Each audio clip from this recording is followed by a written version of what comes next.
Untuk sebuah piramida untuk berdiri, harus memiliki fondasi yang kuat, lalu dibangun secara bertahap dari bawah hingga lapisan yang paling atas. Nggak bisa atasnya dulu yang dibangun, ataupun bagian tengah, bisa ambruk seluruh bangunannya. Harus dimulai dari fondasi yang paling bawah, dan ini semua butuh waktu.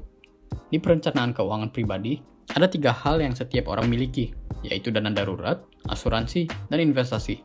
Sama seperti membangun piramid, 3 hal ini adalah lapisan-lapisan yang harus dibangun terlebih dahulu kan, agar struktur dan kesehatan finansial lu terjaga. Urutannya begini.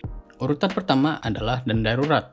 Ini harus jadi pondasi yang kuat dan harus diutamakan ketika lu mendapatkan penghasilan jika belum punya.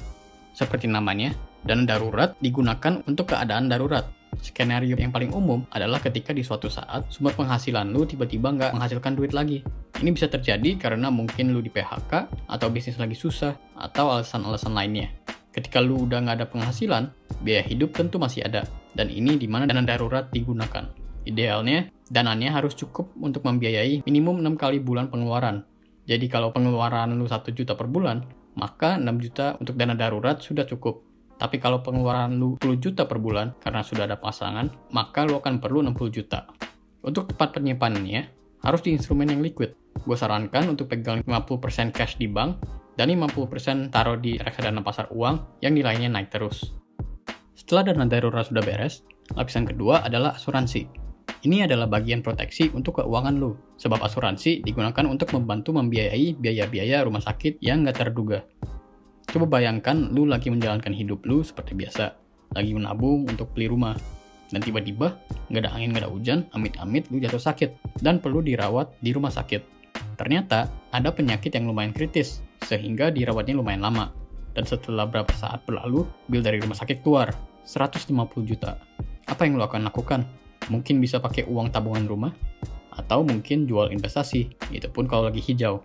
Kalau udah mepet banget, mungkin solusinya adalah pinjam duit dari bank atau dari saudara. Ribet deh. Intinya, semua ini nggak akan jadi masalah ketika lu memiliki asuransi. Dengan membayar premi setiap bulan, lu bisa di-cover ratusan sampai miliaran rupiah, tergantung dengan polisnya. Menurut gua, 10% dari penghasilan bisa jadi patokan harga premi. Dan pilih asuransi dengan perusahaan yang ternama dan juga agen yang terpercaya. Setelah dana darurat dan asuransi sudah diuruskan, baru boleh lanjut ke investasi. Ibaratnya, lu sudah amankan masa sekarang dengan dana darurat dan asuransi. Waktunya untuk amankan masa depan lu dengan investasi. Ada banyak banget cara dan produk yang bisa digunakan untuk investasi. Udah sering gua bahas juga di channel ini. Tapi, alasan mengapa lu harus investasi adalah karena untuk melawan inflasi yang terjadi setiap tahun, dan juga membantu lu untuk mengakumulasi kekayaan untuk tujuan-tujuan hidup lu. Menurut gua, kalau bisa, sisihkan 50% dari penghasilan lu untuk diinvestasikan dan taruh di produk keuangan sesuai profil resiko lu. Kesimpulannya, 3 kebutuhan di atas sama-sama penting untuk membangun kesejahteraan finansial. Nggak ada yang paling penting. Akan tetapi, bila lu salah mendahulukan karena nggak sesuai urutan, bisa berakibat buruk bagi kesehatan keuangan lu. Jadi, pastikan kumpulin dana darurat dulu, minimum 6 kali pengeluaran bulanan.